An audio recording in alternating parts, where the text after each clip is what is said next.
ঈদে মিলাদুন্নবীর দিন সিয়াম পালন করা কি বৈধ?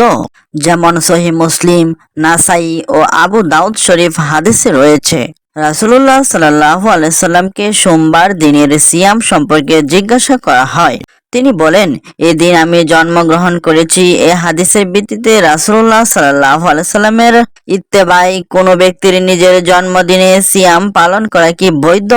চলুন এর উত্তর নিয়ে আজকে সংক্ষেপে আলোচনা করি। রাসূলুল্লাহ সাল্লাল্লাহু আলাইহি সাল্লামকে সোমবার দিনের সিয়াম সম্পর্কে জিজ্ঞাসা করা হয়। তিনি বলেন, এদিন আমি জন্মগ্রহণ করেছি এবং এদিনই আমার উপর ওহী নাজিল করা হয়েছে। মুসলিম 1162। ইমাম তিরমিজি আবু হুরায়রা রাদিয়াল্লাহু আনহু থেকে বর্ণনা করেন, রাসূলুল্লাহ সাল্লাল্লাহু আলাইহি সাল্লাম বলেন, সোমবার ও বৃহস্পতিবার আমল পেশ করা হয়। আমি চাই সিয়াম অবস্থায় আমার আমল পেশ করা হোক।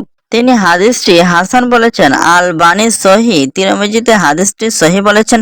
উপরের বিশুদ্ধ হাদিস দ্বারা প্রমাণিত হয় যে রাসূলুল্লাহ সাল্লাল্লাহু আলাইহি সাল্লাম তার জন্মের শুকর আদায় করে সোমবার দিন রোজা পালন করেছেন।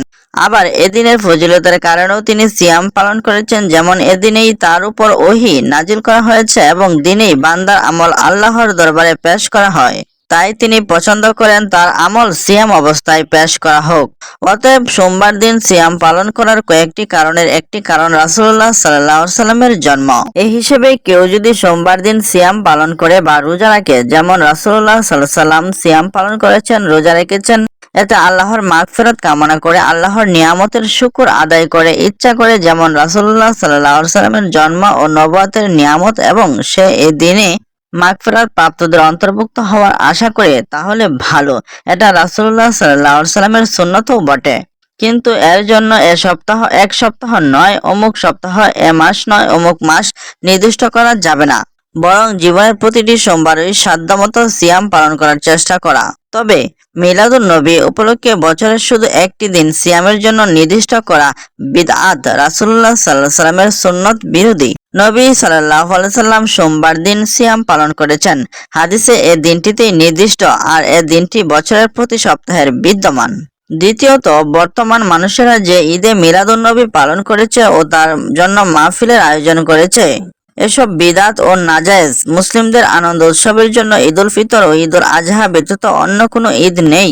এরপরও কোথাও মিলাদুন্নবী, যা প্রকৃতপক্ষেই নিয়ামত, সকল মানবজাতির জন্য রহমত, যেমন আল্লাহ তাআলা বলেছেন, আর আমি তোমাকে বিশ্ববাসীর জন্য রহমত হিসেবে প্রেরণ করেছি, সূরা আম্বিয়া 107। আর কোথায় অন্য লোকের জন্ম ও তার মৃত্যু, কোথায় ছিলেন সাহাবায়ে কেরাম, কোথায় ছিলেন তাদের পরবর্তী নেককার লোকেরা ওই আমল থেকে?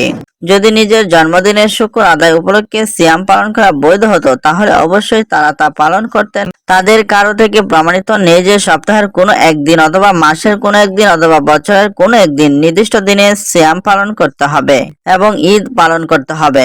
রাসূলুল্লাহ সাল্লাল্লাহু আলাইহি সাল্লাম ব্যতীত যদি অন্য কারো জন্মদিন উপলক্ষে সিয়াম পালন করা হয়, সওয়াবের কাজ হতো। তাহলে আমাদের পূর্বে তারা এতে আগ্রহী ভূমিকা পালন করতেন, যারা অন্যান্য সমাজ কল্যাণ আমাদের চেয়ে অগ্রগামী ছিলেন। তারা যেহেতু তা করেনি, এ থেকে প্রমাণিত হয় যে এসব আমল বিদআত, এর উপর আমল করা বৈধ নয়। আল্লাহ তাআলা সবাইকে ভালো মন্দ বোঝার তৌফিক দান করুন।